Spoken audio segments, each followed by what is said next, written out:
బీజింగ్లో జరిగిన world robo conference 2024లో ప్రదర్శించిన రోబోలు సందర్శకులను ఆకట్టుకున్నాయి. ఈ నెల 21 నుంచి 25 వరకు జరిగిన ఈ కార్యక్రమంలో విభిన్న రకాల యంత్రాలను ప్రదర్శనలో ఉంచారు. వాటిలో హ్యూమనాయిడ్ రోబోలు ప్రత్యేక ఆకర్షణగా నిలిచాయి. మరీ ముఖ్యంగా చైనా సీనియర్ సిటిజన్స్ కోసం తయారు చేసిన హ్యూమనాయిడ్ రోబోలు సందర్శకుల దృష్టిని ఆకర్షించాయి. వాటిలో వాండా పేరుగల రోబోను విఆర్ హెడ్సెట్ ఉపయోగించి రిమోట్ సాయంతో నియంత్రించే విధంగా రూపొందించారు.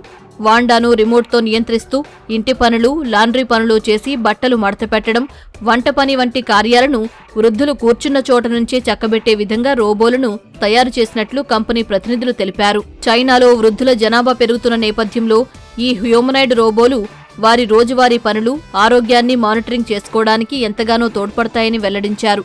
వీటితో పాటు ముద్దులొలికే చిన్నారుల రూపాన్ని పోలిన రోబోలను సైతం ఈ కాన్ఫరెన్స్లో ప్రదర్శించారు.